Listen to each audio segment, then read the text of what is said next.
This is the Real Estate Power Play Podcast, getting you the information that you need to be a successful real estate investor. Hosted by Mark Monroe, Ronald Walker, Gabe Rodarte, and me, Marty Grizzanti. Combined, we've done thousands of real estate transactions. So get ready for real stories and true case studies on finding deals, growing portfolios, and making money. Welcome to the show.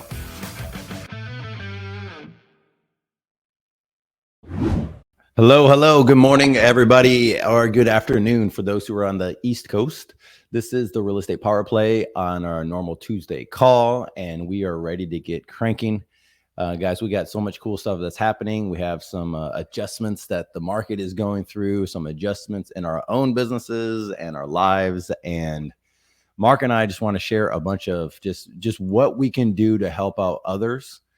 We think that the era of we think that a lot of cool stuff is coming down the pike, and we want to be able to help those who move forward. And that's the whole goal for us doing the Real Estate Power Play is just to give back and just to build relationships with others that are on here that get to know us and just the community that's here. So Mark, how are you, man? How you been, dude? Hey, man, I'm doing well. Can't complain. Everything's good. Just like you, just evaluating everything, kind of doing adjustments. Everything's going excellent. I can't complain. I have a trip coming up Friday, heading to Norway for a long weekend trip. Yeah. So, and it's cool. It's going to be the Celtics on the, what is it? I'm sorry. The Summer Celtics. Yeah, exactly. Sorry. It's going to be the longest day of the year while we're there. And it's like almost equal to Alaska. So I think I was looking at the sunset. I think the sunset there is like at 11:35 at night, and the sunrise is like 4:10 in the morning. Wow, something crazy. So yeah, it's going to be cool. It's an experience. It's going to be cold, and then from there I come straight back, and then I'm heading to Cape Cod for a little while. So okay, so a lot of vacations over here in this guy's life. Hey, I'm still going to be working now. We call it vacations, but the cool part about it is I know you, and I know that you're normally working on some projects in the meantime. I mean, this is real estate, so it's not like you get to just check out, right?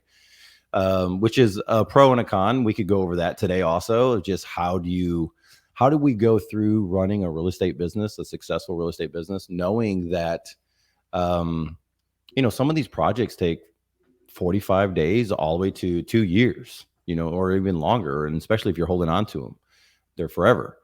So, maybe we could go and just share with how we can help others build their team, and how to learn how to take a break.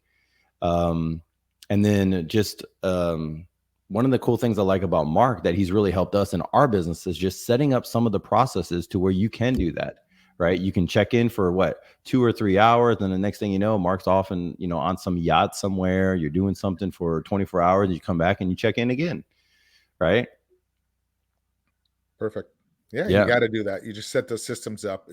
It's pretty easy once you set it up. Having those systems in place, it makes it a lot easier. But you're also, nowadays you can almost do. I set it up where I can pretty much do almost everything by cell phone, so no matter where I'm at. So, how's everything with you? Do you have any events coming up? We do. We're working on one that's coming up. We're supposed to do it in July. We have a little bit of schedule change. Then, of course, we have the power play. We have other networking that we've been doing, just connecting with others, or not disconnecting, just connecting. And then definitely working on the commercial side and those relationships. It's just been a blast of building those and seeing how others build their business and how we can help them and how they can help us. So it's been amazing. Life has been good. And then we're taking a trip also coming up. And that trip is, it's called Puerto Aventura. It's down by Cancun, more of a family resort area. And just going to go do that. And of course, I'm going to probably knock some things off during that time. I'll probably try to take a break, but still. Nice. We'll see how that goes. So I guess this show we're just going to have an open platform. So if anybody's listening and they have any questions, just pop them in. We're going to be talking about it. So we're not talking about a certain topic today. We're just going to be taking people's questions. We're going to be asking each other questions. Marty may be popping on here. He was supposed to be here as a third, but he's got a new tenant moving in. So he had to run around and get a key for the tenant. So if you have any questions, just feel free. So let's talk a little bit about the market condition. The last 24 hours, we just had a last week's podcast about pivoting in the market, and we thought it was going to come, towards the fall, but Wow, what a change in 1 week, huh? It's coming, man. Goodness. So, good, Ken. We'll get that on there, Ken. Keep asking him, man. How What's you doing? up, brother? Good to But see you, bro. you know what, we're just before we went live, you know, how are you looking at adjusting yourself? I mean, you were just telling me about a deal that you already have. You're Yeah, I doing, mean, what is it, fix and flip? Is that what it was? yeah, well, I mean, this is what we do. So we're in all of the single family space of every kind. We do some commercial. We don't do, whenever I say commercial, people think of like high rises or I mean, sometimes shopping centers, and I love to get into those, but we mainly have mobile home parks, RV parks. We do light industrial storage facilities, stuff like that. Land is kind of in that, but it's not really commercial. And then we do all types of single family, right? And then there's plenty of other things that we do from there. But one of the things that I've been looking at is just the market trends of what's going to happen. And I don't want to be caught holding on to big projects. So we have a pretty decent project that's coming up. And I'm just shopping it right now, just kind of see what other people might want to pay me for this type of project. It's a single family house, but it's a full blown rehab.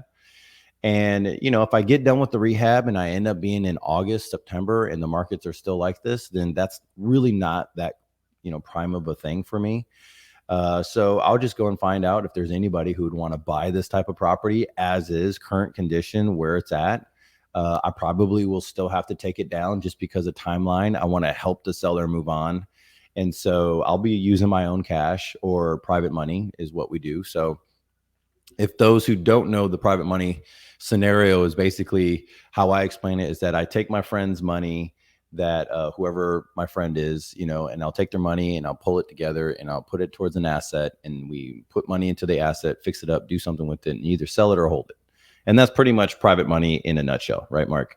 Yep. And so if you want to be my friend and that type of friend, let me know. I'd be happy to put your money to work. And so this particular property, what we're going to do is, and I just made this decision yesterday, is that I sent it out to some of my top buyers, some of my top wholesalers, and said, hey, look, would you be interested in a property like this? And so if you want to be on that list for me, if you want to talk to me about that in the Houston metro area, I'd happy to connect you with some of my deals.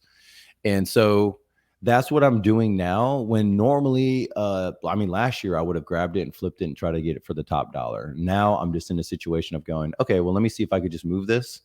I have other great projects going on, and I really don't want another flip just to do, right? So, you know, it's so interesting though, Mark, because there was a time in the beginning where I would have loved to have one more flip. Right? Like, I just need one more deal. I need one more flip. Let me get to 10 at a time. Let me get to 12 at a time. And now I'm just like, okay, well, I got other bigger projects I could put the money towards, and I want to buy my time back. And that's really the key for me, is that I don't want to use a lot of my mental energy and physical energy, time, towards things that, I'm not going to make double the amount of money that I could do on a normal wholesale deal type stuff. So anyways, that's something that I'm doing. That's I mean, I got plenty of other projects that are like that. We could go into detail, but what about you?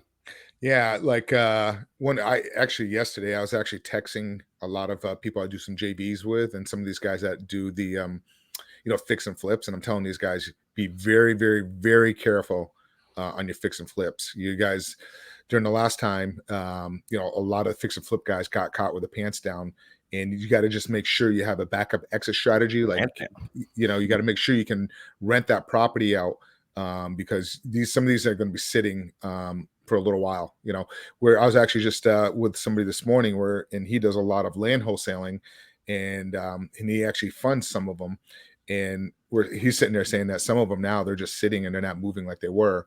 And so just be really, really cautious if you are a fix and flip guy. Just make sure you have a couple backup strategies. So if you can't sell that property, and you can sit on it for a couple years, because we are, my opinion is, I think the first quarter, next quarter, July, the government's going to announce that we are in a recession. That's my opinion. I don't know what you think on that, Gabe. Yeah, I would agree. I think we're in it now. Just because the government announces it doesn't mean that we haven't already been in it. You know, when we have all these different things, there's going to be job losses. We're going to have It's happening already. The CPI report, you have other stuff going on. We just got to realize that this is the times that we're in, and nobody gets to get away from it. One of the things that my mentor told me a long time ago, he goes, Gabe, listen, once you learn how to be a surfer, you can ride any wave that comes your way. He's like, but if you're going to fight against the wave, he's like, you'll never win. You'll drown. Yep. He goes, you got to learn how to fight, go with the waves. And one of the good attributes I do like about working with Mark upon just different deals and growth and our businesses just kind of intermingle together in different ways. And not all of it's monetary driven. You know, sometimes it's just consulting type stuff. Is the fact that Mark is really good at just, you got to pivot. Like, this is what's going on. Okay, let's go. Which is way different. And we can go over this, Mark, is that it's really different than following the glitter. What do you call it? The shiny object syndrome. Yeah, exactly. It's way different. So why don't we go? That would be really good to help people understand right now during a down market, how you really don't want to be in the shiny object syndrome mentality. And how do you decipher between the two? Just experience, really, you know, and then make sure, I hate to say it, but you just got to be aware of it. And if you know you're going down a road that's going to be a dead end road, you better turn around and do a U-turn or take a side road quickly.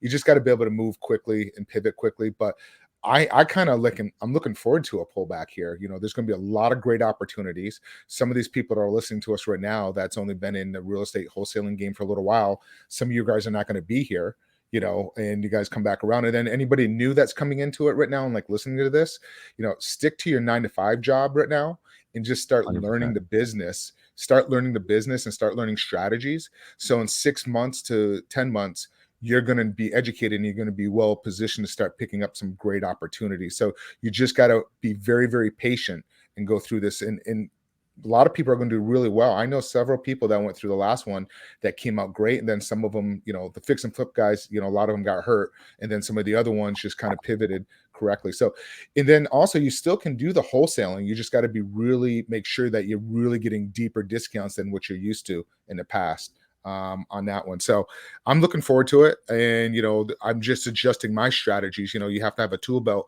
with many different strategies. I'm just adjusting my different type of strategies. You know, let's name some of those. What are some of the ones that were great that you're going, I know that there are some tools that you have that you're probably dusting off going, this is the time. So what kind of tools are those? What kind of strategies are those? The sandwich lease option strategies, okay. That's going to be a great one right now. And we already started adjusting. We already moving into markets that are already where houses are sitting longer. You know, and then you got to be careful of this because I was analyzing a deal the other day where it's free and clear, right?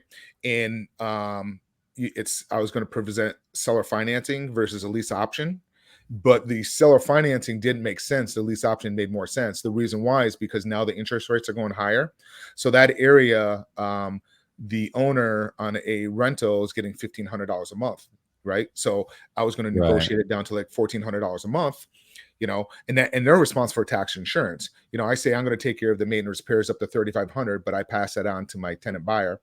But then when I ran the numbers because the prices went up and then the rates have gone up, the payment for the mortgage on that one was going to be $1,508. Then you have to add your taxes insurance into it because we're roughly going to be around, you know, almost $1,900. Where in this case, it makes more sense doing a lease option for like 3 or 5 years, collect that monthly cash flow, the arbitrage. And yes, it's nice having the property seller financing, but you know, I just kind of like, okay, let's take seller financing off the table and let's just do the sandwich lease option. So that's kind of one of the big strategies. And then we're just putting offers out there where we're pitching like wholesaling and really lowball offers, but we're making offers where when the market pulls back, we're going to be benefiting and we'll be okay with it. So in the normal market, what it used to be, they'll be like crazy. So what we're doing is we're presenting offers and then we're just putting it into our system and doing a long-term follow-up. Those people sitting for another 3 to 6 months, they're going to start feeling the pain and then people come back around. So about 70% of those deals end up coming back around. You had a question there, Gabe? Yeah, I was going to ask you, Ken was saying, hey, can you do lease options in Texas? So a good guy to connect with, for those who don't know, is our boy John Jackson. Yep. Right. He knows what he's doing. He's a good guy to connect with. He does a lot of trainings and coaching and helping people go forward in it. We'll probably have him on here too, because we're talking about it just before the show of going, man, this is a good time to get him on. And then the other thing I was going to say is, what do you think about sub twos? Yes, sub twos are going to be huge, and that's the other aspect of it. Okay. Sub twos, because the rates are low. That's another great strategy. But most of those people won't do sub twos unless they're really in if they're really behind. Most people are not going to just sign over the property and keep the mortgage in their name unless they're really behind on something like that. Or also contracts for deeds are going to be good too. But Ken, real quick on your question about Texas, you can do them, but you can't do a sandwich. You have to do an assignment. So, and like Gabe was saying, John Jackson is the man down in Texas. Reach out to him. Follow him. There's a certain way you could do it, but it's not called a sandwich. Basically. Right. It's an assignment. They call it an assignment. So you're getting it under, and I've done those. Like if you're not getting good monthly cash flow, but you put the deal together and you can make a nice option fee, some money up front, and just sell your assignment off. I've done that before. Just you make like $7,500 or $10,000. But that's the ones where the sellers want higher rents and there's no spread there. Sometimes it doesn't make sense staying in the middle of it. It just makes sense just assigning it to your end buyer. But you do need to understand the rules. There's definitely a lot of laws and regs. Yeah, and you have to underwrite it. You got to make sure you can qualify the person that they can put in the property. There's a lot of Dodd-Frank stuff there so just make sure you're understanding doing that. But even on the land stuff we're doing, I mean, we're just being really, really selective, and we're just like being patient. I'm like, we're going to be able to get some great deals here. So some of the offers that we originally put out and we're working on and we're under due diligence, we're just like canceling them. And then like, hey, we'll go back and renegotiate it. Or we're just going to take our time and just start putting offers out there that work really well for us, because the sellers are going to get desperate and sell them. And you're just going to have better opportunities on purchasing some of that stuff. I think do you want to answer Ken's question here? Yeah, let's see what we have here. Okay, we're to switch on from the market. You ready to move on from the market? Yeah. Okay, let's go on, because guys, we're going to keep hitting this. All right, let's move on from market conditions. What we plan on doing? Let's go through this. What is the single most important KPI to track? So for those who don't know, KPI stands for Key Performance Indicator. This is a good one. Mark, you want to start off, and we'll probably say the same one. Really, it's mainly for marketing, but I don't do a lot of marketing. I mainly use a lot of bird dogs. So the KPI is really geared towards marketing and your dollars that you spend out versus your returns. I'll let you touch base on that. But for me, my KPIs are like making sure that that we're presenting offers and then doing the follow-ups. That's my KPIs on those, and making sure. So my KPIs are different than probably what yours are and Ronnie's and Marty's, because you guys spend more money, especially Marty and Ronnie, they spend a lot more money on marketing. So those guys really need to pay attention to KPI. Mark and I's marketing structure is almost the same in some ways. Yeah. How we do it. So really, Ronnie would be the question you'd really want to answer that question to, but it's really like how much money you're putting out versus your return on it, the KPI. That's really that's where, as your business, if you're spending money on marketing. But right now, I would be just holding your capital than spending a lot of money on marketing, and just start looking at other ways to kind of look for your deals, just to make sure you have some cash reserve to be able to get through this. And you'll just have to learn how to adapt with it. But that's what are your opinion on the KPIs there, Gabe? So ours is very similar, besides the fact that I follow this awesome phrase that says focus on the task closest to the money. And that is a task that Mark and I have talked about this for maybe 3 years now, Mark. And by doing that, it has transformed my whole, basically our whole CRM system. So we only focus on the task closest to the money. And so what are the tasks? Well, I got simple tasks, and one of them is just locking up deals. So how do you lock up a deal, right, Ken? So you lock up a deal first by talking to sellers, right? And sending out offers. And it's really simple like that. So if you don't talk to sellers and if you don't send out offers, then you don't have a locked up deal. And without that task, you can't make money in this business as far as a wholesaler, or even if you're flipping, right? Or even if you're wanting to hold on to those properties or anything, sub 2, whatever. This is basically a product, is what you got to look at these properties as. So what is the task closest to the money for you and your business? And then I would back into what's your KPIs. And normally for those that are on this call is basically how to get in front of a seller, how to talk to a seller. People want to know those things. We help them out. But really it's how many phone calls did you make, or how many sellers did you contact, or how many sellers did you actually initiate conversation with, not just try to contact with. And so you have to figure out which one is the most important for you. And here's the trick. This is what I think most people misunderstand. The KPI for today, this month, will change, right? The key performance indicator is designed to show you where you are in your business and to hold you accountable to that key thing. Eventually, others come in that are more important, right? Of going, I need to track this other part of my business. I have no idea what's going on over here. And that is completely fine if you're starting from a place from scratch, especially if you don't have any business experience or previous experience of running a real estate company. It's totally fine, guys. That's why we have a power play. We're here to help out. We're not any legal advice. We're not attorneys. We're not CPAs. We don't have accounting advice, but we have practical business skills that we can help you grow. And that's one of the things for me, is just to help people say, look, take a deep breath. You're never going to get the first one right anyways. So let's just start tracking something, right? And then really what you're doing is tracking your life. You're tracking your time and going, do I really want to spend 8 hours of my day tracking one indicator? I need to track how much time was I on the road doing this other stuff, or why did I even do these other things? And you'll find out, and you start adjusting as things go on. So that's one of the things. Someone else asked a question. Hey guys, what's the best way to comp a property? Mark, you want to do that? I'll let you handle that one. Go ahead, because since you use the MLS, correct? Yeah, I use the MLS. So it's pretty simple for me. This is what I do. And as the market changes, we'll probably change a little bit of it. Let's see. Yeah, you got it up there. Okay, cool.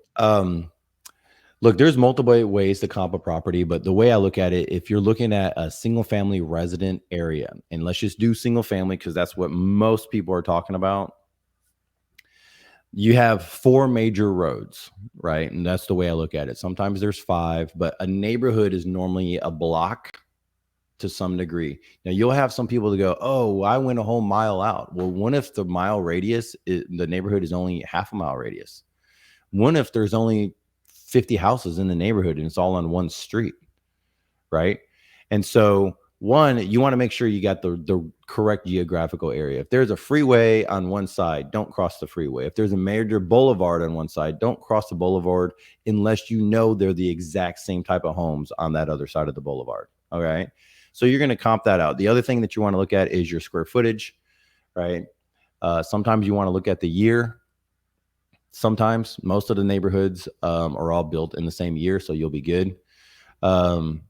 The other thing that you want to look at, let's see, comping that's pretty much what I do in the beginning. So as long as I grab the footprint of wherever the neighborhood is and I grab the square footage and I just try to see what's in the neighborhood, then I look at, okay, well, maybe I need to put the square footage in there because there's 100 houses. What do you mean by square footage? What do you mean by that? So let's say a house is 2,000 square feet, right? I wouldn't want to comp it against a 3,000 square foot home, right? That has 5 bedrooms and the 2,000 has 3 bedroom, 2 bath, right? And so that's stuff that I'm looking at, right? The other thing is the bedrooms. If you're comping something and you have a 2,200 square foot and a 2,000 square foot or 2,300, and the bigger one has an extra bedroom, you just want to take that into consideration, right? I don't know if I'd take it completely out of the mix. And then you want to go and look at so many days back. And Mark, I think this is the most interesting part, is that I was pulling a neighborhood and the typical is, 6 months back, right? Well, now that we're having price adjustments, right? I don't know if I'm going to do a full 6 months back because we're talking about January at, 4% interest, right? Now we're looking at June at 6.2% interest, on regular loans on some of these things, 6%, 5.75. And that changes things on the numbers of like, okay, are people still buying at this rate in this area? So if you're in a volatile neighborhood or region of the city, you might want to do 90 days back just to kind of give you that warm and fuzzy feeling of going, wow, things are still doing really good here. Okay, cool. This is where we're at, right? Because the cool thing about comps is that it tells you a good prediction of where the market's going in the future of that neighborhood. But keep in mind, you're looking backwards to adjust that. So that's the hardest thing about it. Nice. Yeah. So that's about it for me in comps. I could keep going, but that will help you get going. Yeah. And then what about like adjusting like bedroom? Like say, for example, you're in a neighborhood and you're comping a property and everything, your property is a 4-bedroom and everything else in the area is a 3-bedroom. What do you use for your math on that adjustment? What's that? That sucks. That is probably the craziest thing, is that when your house is if you're flipping a home and it's the biggest home in the whole neighborhood, it is probably the hardest comp to get, right? Because neighborhoods have caps. And let me just explain to it in just a normal way. I grew up in a neighborhood that right now those houses are going for like 250, but a couple of years ago they're going for like 180s. And someone was trying to tell me that this 4-bedroom home, 2-bath, was going to go for 250. And this was 5 years ago. And I'm going, that house is never going to sell for 250 at that particular time. Okay. Now it is, but everything else is caught up. But at that time, it capped out. Like there was not a house that sold above 180, but it's 4-bedroom and it's this, and it has these other things. I was like, no one is going to say and go into that neighborhood. You got to think about that end buyer. Why is that end buyer going to come in and spend $80K more or $70K more than everybody else just to be in that neighborhood? So what they're going to do is that they're going to go to the realtor and go, I want to spend $250 on a home. Where else can I go to spend $250? And they'll go to a different neighborhood that has probably the neighborhood pool or a perk or something else that $70,000 will help get you to. All right. That's the mindset that happens for the end buyer, that they're going to say, I have $250 or I have a certain dollar amount. Where can I spend this money? And so when you're looking at, man, this house has 4 bedrooms, it's awesome, it's a killer deal. It only is if you can get it at the same discount that you could have gotten a 2-bedroom or a 3-bedroom, 2-bath, right? So if you had that one at 50% off, right? And then you mark it up, you do it. What's guaranteed is you'll get maybe 10% above market, maybe 5%. But what's guaranteed, if you make it look good, is that it's going to fly off the market faster than everyone else, right? And sometimes speed is the thing that we're going for with the dollar amount. So also do know that the bigger the square footage, their dollar amount does follow the square footage. So your rehab increases the bigger the home. Nice. Yep, you are correct about that. Yeah, so I just want to piggyback off of that real quick. So what I just make sure, when you talk about square footage, you usually take the subject property that just recently sold and take the price and divide it into the square footage, and you come up with $1 per square foot, and then you use that on your subject property. And then you got to do some adjustments if it's a half a bath or full bath. Is it a carport versus a garage? Just do a little bit adjustments on that. Like, carport, maybe you might add a couple $1,000 versus a garage, you'll add quite a bit, about 10,000.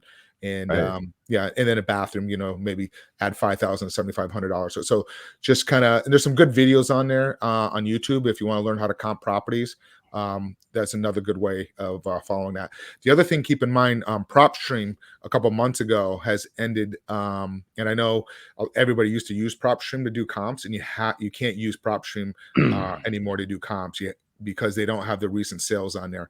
I actually, a couple months ago, we were looking at one where we were looking at the comps in the area, and then we went over to Zillow, and Zillow showed something that sold 45 days ago that was $75,000 higher than what PropStream's comps were showing. So kind of be careful using PropStream for comps on that. Wow. Yeah. Yep. So I want to go back once you were talking about something in your KPIs about closest to the money. Let's talk about that briefly, because a lot of people really get confused. I mean, because this business has a lot of moving parts to it, and you can get pulled in 20 different directions. Right. So and I've learned this many years ago. Always, and we actually plastered this over in our office in many different businesses. You always want to work closest to the money. That's how you want to prioritize your business, no matter what business you're in, because you Right. can get pulled in 100 different directions. Oh, I have to work on the website. I got to get some content up on the website. Meanwhile, I have a hot lead that came in, but I got to get my website so I can get more leads up. People get confused what's more important. So you always want to work on what is going to go into your bank account the closest. Yes, you got to get contracts out to sellers that are waiting on it, but you also have a HUD that you have to review for closing. Which one are you going to work on first? That's good. That's good. So it will help you so much on reorganizing yourself and if you're not sure and you have like VAs and admins, prioritize it, like the tasks, put all your different tasks on a list and then put in your top priority. So if you have an admin or VA that's has to work on something and they have to work on multiple things, they know automatically which one's on the top of the list that has to work closest to the money. So that's the easiest way to kind of prioritize yourself. You know what I like about this, Mark, and this is one of those things why we're able to take breaks and still get work done. Because at the end of the day, now, guys, this does take some experience. Mark has actually helped me in some areas with this. When you're training up your team, you have your VAs and people are going, you just gave me 5 projects. Which one do you want me to do? And there's people that do urgency level.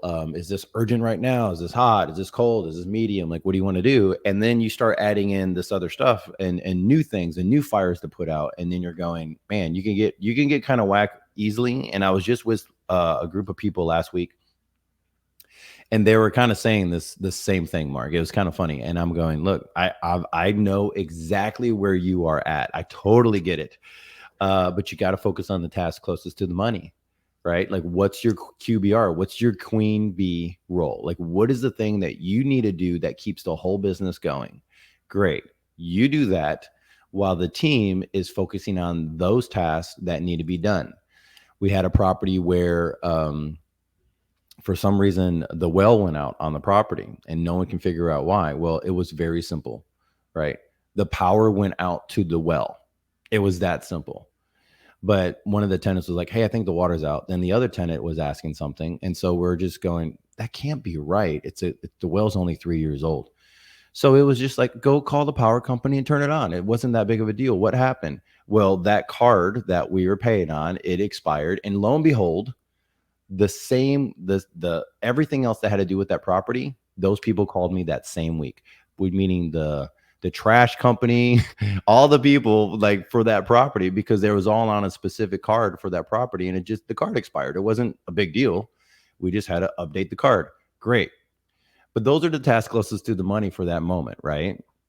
So how do you advise others to really assimilate this? I think this is where the experience comes in, of just life experience of going, look, that's really not that important, right? And you see some of the younger people involved that are like, I need to do everything, and I'm going to do 16-hour days just focusing on this.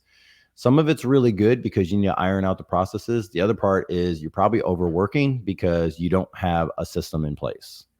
What do you think, Mark? 100%. It's just, if you have good systems in place, you can really cut your day in half of your hours that you actually work. You really can, because you just start prioritizing the things the right way that you're closest to the money. And then you don't get pulled in directions on stuff that's just wasting your time. That's not going to make you money. You think it's going to, but go ahead. I'm sorry, Gabe. No, I was going to say, you were mentioning something, and I wanted to say, can you help us understand by sharing, like, maybe people don't remember where you came from and how you know how to do this. I mean, you can set up a system and a process you can transform someone's business within 2 weeks to a month, right? I mean, because it's the same thing over and over again. Where did you learn this stuff? Like, how did this all come about? Believe it or not, when I started out at 15, my first job, Mickey D's. McDonald's has a step-by-step process, even how to sweep the floor. They have step 1, 2, 3. So everything. So yeah, so I was there really young. I learned it. I worked my way up into upper management with them. I was a senior in high school, managing like 175 employees. So then I was in that for years, and then in 1995, when I was probably about 24ish then, I went into the mortgage business, real estate banking. And I worked for this guy. I took this class. I wanted to learn a little bit more about loan originating. Um, I was taking a vacation, about 3 months vacation. I still had a couple months to go. I'm like, okay, I'll check it out. Went into it and just never looked back, and just loved it, and start understanding numbers and appreciate everything. And then I was in that for a little while. Then we actually met a couple other guys, and we opened up our own mortgage company. We blew that up to over 107 loan officers. So you just got to know. And then just had several of the different businesses throughout the years. And you just have to have good systems in place so you to grow. Because what will happen is you get to a point where you can't grow anymore because you don't have good systems. You try, and you just keep hitting a wall, because every time you move forward, something else happens. So you just need to make sure that your systems really work really well. This is amazing. Yeah, especially technology nowadays can really help you out if you put a really good CRM system in place and make it customized the way you want to work. For people see our system now. I was training someone else last week, dude, and I spent 4 hours with this commercial group. So there's multiple guys all together, and then you do 1 hour, and they're like, man, you guys want to keep going? Let's keep going. We did a freaking marathon. 4 hours of revamping their system. I probably won't ever do it again, because these are close friends of mine and I love their businesses, and they're helping me build my commercial business. But as I was helping them redo it, I'm just thinking back, and they're like, your system is ridiculous. How are you able to do all this stuff? And I'm like, listen, for those who don't know, and you're listening to this, it's one baby step at a time. That's how it works. But if you can learn how to do it quickly and go, I just need to do this, and I'm just going to tag another one on there, and I'll tag another thing on there, and I'll tag another thing on there. And I think what people do is they get bogged down with, well, the task closest to the money, I don't know what it is right now. What is it? How do I need to build it out? And the way I say it is, like, if you don't know what it is, then go make money. Go keep doing what you're doing. Make money, do some deals, wholesale, flip, do whatever you got to do, buy some properties, do whatever you got to do in your business, so that way you can gain that experience to go, you know what, I really know how I want my systems to be built out, right? And that every business is built catered to them in this world. I mean, we're not talking about huge conglomerates here, guys. We're talking about you, your lifestyle, and building a legacy. I mean, what are we talking about? I want to say one thing though. When you are building your system, make sure whatever system you're using to build, that it's interchangeable, it's easy. Because I've seen systems, and it actually happened to us one time. We were building systems out in this one technology that we're using, and it made it very difficult for us to adapt to change the systems. You almost have to start all over from the beginning again. And it did. It set us back 6 months on this one business about 10 years ago, because the system that we were using wasn't interchangeable really easy. So make sure that whatever system you're using, that you can make it where you can plug other things in it, so you can keep going, so you don't have to start back over. It was just bad. It was a technology at that time. It was very hard to change things around on the code that they were using back in the day. So yeah, nowadays there's so much interoperability for pretty much everything. We found out a new thing. Have you guys heard of ClickUp? Have you heard of ClickUp? I haven't. It's kind of like Asana. It's like a project manager deal that's kind of very similar to like a Slack and a project manager. I was just talking to my guy, like, hey, let's watch some videos. Let me know if this is something that we can use to, if we're looking at another way to communicate with each other on our projects, that things just keep bigger. So it'd be good to know. So let's see, what marketing campaigns are best for new investors? Wow. Mark, that's good. So what's a good marketing campaign for newer investors? I mean, we're, I guess it really comes down to your budget. Right now in this market, I wouldn't be testing out marketing campaigns at this moment. That's me personally. I would be sitting back and waiting for the market to kind of adjust. Because you have, in some of these markets, sellers are still going to think their house is top dollar, and they're still going to think that. And coming into it, the market is definitely going to cool off. In some markets, it may come back a little bit in price, and then some markets it's just going to go to a normal market where the moderate is like 3% a year increase. So that's my opinion. So I would just kind of like see see what kind of market, what's your strategy first? Like what are you going to go after? My personal opinion is just be really patient for a little bit of time here and wait for the market to kind of do its adjustment and then jump in there. And then you're going to find great opportunities. That's kind of what my approach would be right now. What are your thoughts on that, Gabe? Well, here, look, man, we got Ken that just got done saying that his is driving for dollars. And that's one of my first ones. I mean, we work with a lot of what we call JVs or bird dogs. I mean, I was just in Austin and I found a couple signs and I was calling those people on signs going, hey, look, there's still signs out there. I think one, you got to look at your budget. You got to look at your target, where are you at? I know you could do driving for dollars for commercial properties. I mean, you could do it for anything. It's really the most cost effective. And if you have a good system, like, well, I don't know, gas is going up. So, but if you have a good, like, if you know how to do the skip tracing and everything like that, then it's a really good way to look for deals. That is whenever I help people get started or whenever I got started, I drove the whole city of Houston. I mean, it took me forever.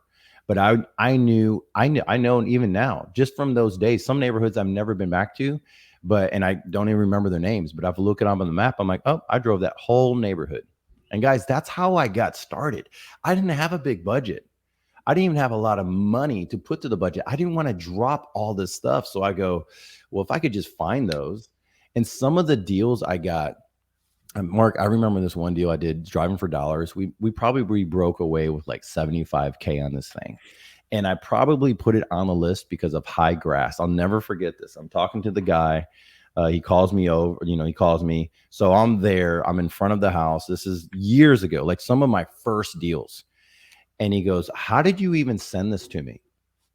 I go, well, I was driving the neighborhood. I was like, I don't know. I was like, maybe it had tall grass. And he goes, oh, I know exactly which week that was. My son got grounded. This is what happened. This is what he was doing. And he apparently he got grounded. Oh, because he wasn't cutting the grass. He's like, so I refused. And I was trying to teach my son a lesson. So he didn't cut the grass for like 3 weeks. Right. So the grass is high and weeds and everything else. So I'm like, well, that goes on my list. And I just thought it was so cool. Well, we became like, it was a good relationship with that seller. Not that we're friends now, but the whole point is like, it was like a 75K break array. And the whole point is he wasn't even supposed to be on my list. He would be on nobody's list.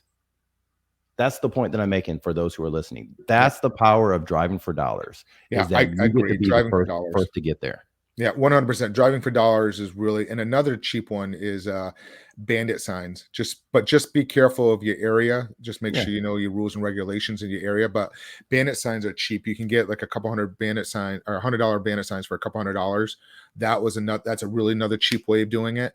But just be careful of making sure your area that you're in. But driving for dollars, I've even done it on my bicycle. I ride my bike in the morning for an hour, and I've gone through neighborhoods, and I've done the same thing. Just get on your bike and go and just get out there. But Ken, thank you for sharing that. That's a great thing. Yeah, that's cool stuff. Yeah, and that is, I mean, it keeps your budget really low, so you can keep your money. And then what I also do is I'm always constantly networking. I have bird dogs. You can always keep the bird dogs out there. And I've mentioned this many times in different podcasts. Trash men, UPS men, Amazon drivers, cable guys. I got a guy who's coming with me tomorrow. He's going to come with me. We have a for one of our parks. He's just going to come meet with me at the park. And I said, hey, he just called me yesterday. We haven't talked in like 6 months, and he's looking for some land. I said, well, why don't you come out to my park? I got to go there. I haven't been there in a couple months, so I got to go and I got to inspect things.